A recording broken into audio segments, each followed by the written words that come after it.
Tai Lopez. Dude, you freaking scam artist. Is he a scam? Some people go, oh, Tai's a scam. Because in 2015, people made videos and were like, Tai, that's not a Lamborghini or whatever. That's a green screen. There was a million conspiracies. But that's to people's advantage who listen to me. How much did you make last month? I made 150K last month. We used to make minimum wage. Now we're doing over 70,000 a month. Marketing agency making 12,000 a month.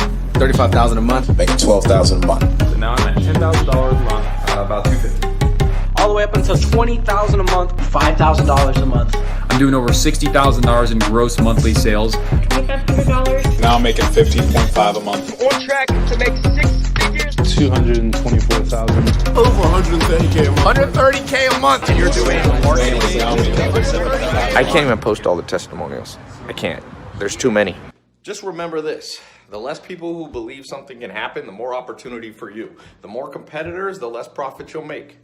That's why when people say, oh, Tai, all this stuff I see you posting looks like a scam, like you have courses and things, and are people actually making money? Because I see you saying this person made 50 grand a month and 20 grand a month, and oh, that seems like paid actors. I'm happy. You should be happy too. Less competitors, less suppliers, the more profit for you. Supply and demand. You don't need a college degree. You don't need an MBA to figure out supply and demand. And the demand's there. You know how many business owners want somebody to run their social media marketing for them? Almost all business owners. Coca-Cola doesn't even know how to run their own Instagram. They got less followers than me, biggest brand in the world. They post once a week. They spend $1 billion on marketing and they forget about social media. That's an opportunity for you. Maybe don't go after Coca-Cola as your biggest client, or your first client, I should say. But sky's the limit. You might get a client like that one day that pays you $1 million to do their social media marketing. E-commerce, I've been telling people about. I mean, Black Friday had the biggest sales day online ever. Everything's going bankrupt. That's stores. Sears is going bankrupt. American Apparel went bankrupt. JCPenney will be gone. Walmart's on the decline. Amazon's up. So the less people who believe what we're talking about, what you and I understand, be excited. I always tell people once in good conscience, I say, listen, here's an opportunity for you. And then if they shout back, oh, I don't believe you, prove it to me. I'm like, why would I prove it to you?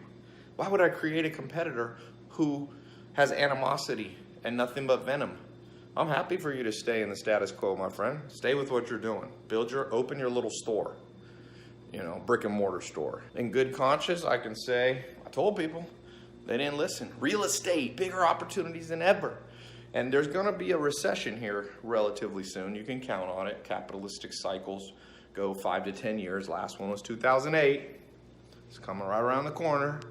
Real estate will shift hands. I was listening to Jim Rohn, and Jim Rohn goes, he's a motivational speaker who died a long time ago, but amazing. If you want to hear something badass, listen to Jim Rohn's. He has a 4-hour YouTube video before he died. And he says, if all the money in the world was spread out like a communist wanted to do, evenly, it'd go right back into the hands over 10 years. It'd go right back to the people who know how to manage it. Wealth moves around to those with skill, to those with acumen, to those with diligence, to those who think, to those who work hard and smart. And so when the recession comes, people still need a place to live. They still need a home. You think that's going to go away? You think people are going to stop needing real estate? No. But it's going to shift, and you could be one of those people who starts owning your whole block. You could be the landlord. And you could be a nice landlord. You don't have to exploit people. You can provide good housing and profit for yourself and a good deal for them. You don't have to be exploitative. That's not what this is about. There's plenty of money to go around. People will tell you there isn't. But they don't understand that GDP has gone up every single year for the last 100 years. The amount of money per person has gone up. I'm not saying the world's perfect, no. The least exciting part of planet Earth is the amount of opportunity there is versus the amount of people who know how to take it. Take it.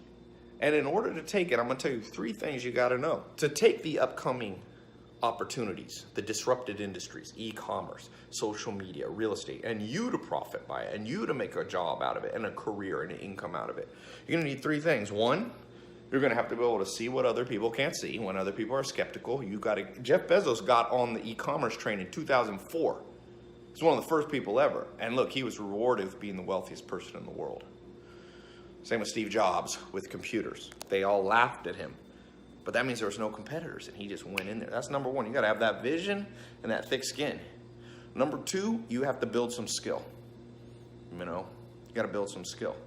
And most people have mentors or people who they kind of give them a boost and guide. Find somebody locally, find somebody online that can help you and cut the learning curve. Because if the learning curve takes too long, then other people come in and it'll take you too long. Even if you saw it first, other people will grab the opportunity before you.